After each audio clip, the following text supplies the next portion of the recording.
Your entire life, someone has been ranking you without telling you the rules. Not by money, not by looks, not by education, by intelligence in its rawest, most dangerous form. The kind of intelligence that decides who commands the room and who blends into the wall, who shapes reality and who gets crushed by it, who eats first and who gets eaten last. This is not school intelligence. This is not polite intelligence. This is survival intelligence. Machiavelli wrote for men who wanted power, not praise. And if he were alive today, he would laugh at how distracted, overstimulated, and psychologically naked most people have become. There is a hierarchy, a brutal one. 7 levels of intelligence. And once you see it, you cannot unsee it. Right now, someone is operating several levels above you and you feel it. You feel it when you argue and somehow lose even when you are right. You feel it when someone walks into a room and the energy shifts. You feel it when life keeps cornering you the same way over and over. This video is a mirror. It will not flatter you, but it might free you. Let's begin. Level 1, the reactor.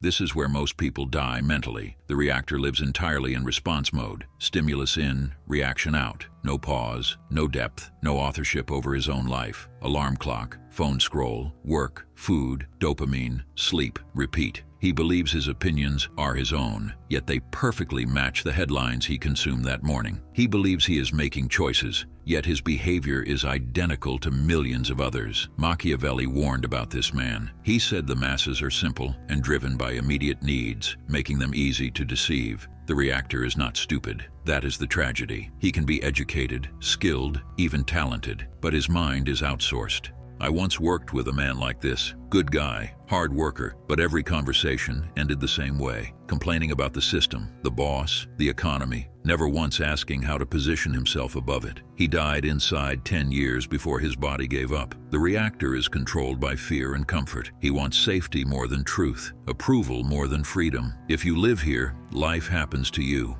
Level 2, the performer. This is the most common upgrade and the most seductive trap. The performer realizes life is a game, but instead of learning how to win, he learns how to look like a winner. He memorizes opinions, collects talking points, borrows language. He knows the right words, the right books, the right causes. This is the man who sounds intelligent but cannot build anything. He debates beautifully and executes poorly. Think of the guy who quotes philosophy but cannot control his emotions. The one who posts motivational content but cannot get his own life together. Machiavelli despised appearances without substance. He knew that pretending to be virtuous is easier than being effective. The performer lives for validation, likes, applause, agreement. Challenge him and he gets hostile, not because you are wrong, but because you threaten his costume. If you are constantly proving instead of progressing, you are here. Level 3, the strategist.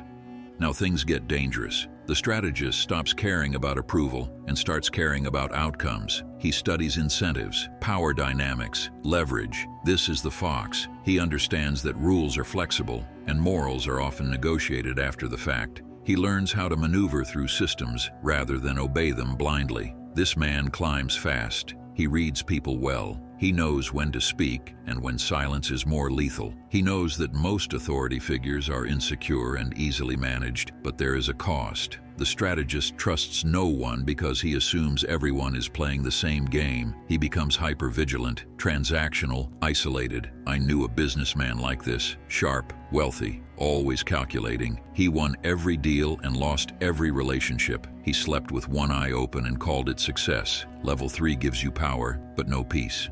Level 4, the commander.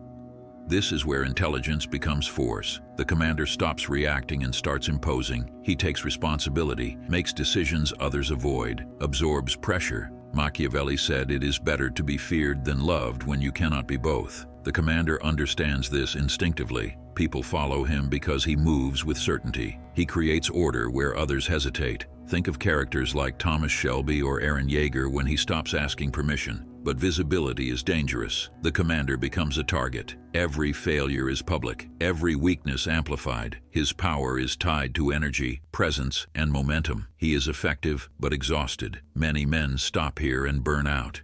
Level 5, the manipulator. Now we enter the shadows, where power stops being loud and starts being precise. The manipulator understands that force creates resistance, but influence creates obedience that feels voluntary. He never pushes, he pulls, gently, invisibly. He studies psychology like a weapon: fear, desire, ego, identity. He knows what people crave and what they run from, and he arranges reality accordingly. He plants ideas and allows others to swear they were born from their own mind. He operates behind the curtain, never on stage. When things collapse, his fingerprints are nowhere to be found. When they succeed, he collects the reward in silence. Machiavelli wrote that few ever experience who you really are. The manipulator lives inside that sentence, but masks demand payment. After years of wearing them, the face underneath begins to rot. Genuine connection dissolves. Trust becomes impossible. Every interaction turns into a calculation. Every smile a tactic. Powerful? Absolutely. Fulfilled? Never. Level 6. The Architect. This is rare territory, almost invisible. The architect no longer wastes energy controlling people directly. He designs the environments that control them for him. Systems, incentives, structures. He understands a brutal truth. Behavior always follows architecture. Build the room correctly and people walk exactly where you want without being pushed, persuaded, or threatened. Think of the men who create platforms, institutions, ideologies, and financial ecosystems. They never argue in public. They profit from the argument itself. While others fight over pieces, positions, and opinions, the architect owns the board and sets the rules before the game even begins. He thinks in decades, not headlines, in second and third order consequences, not emotional reactions, in civilizations, not trends. But even at this height, attachment remains. His ego is embedded in the system he builds. If it collapses, it feels personal, and that pain reveals the final ceiling. There is still one level above this. Level 7, the Sovereign. This is not power over others. This is power over self. The sovereign is internally untouchable. No cravings to exploit, no fears to threaten, no ego to manipulate. He can descend into any level when needed and leave without residue. He leads without attachment, influences without hunger, acts without emotional noise. You cannot control him because he needs nothing from you. This is the man Machiavelli hinted at when speaking of aligning will with fate, not fighting chaos, but riding it. In anime, this is the calm, final boss energy. In real life, it is the man who walks away from outcomes and still wins. So where do you rank? Be honest. Self-deception is the most expensive habit you can have. Most people float between level 2 and level 3, aware enough to sense the game, too insecure to stop performing. Climbing is not about adding information. It is about removing illusions. To rise, you must sacrifice comfort, approval, moral vanity, the need to be liked. This path is cold, lonely, unforgiving, but on the mountain, the noise stops, and for the first time, your life is finally yours. Thank you for watching. If you're craving more dark and gritty wisdom, subscribe to my free newsletter. To make sure you don't miss my next video, smash that like button and hit subscribe. I'll see you soon.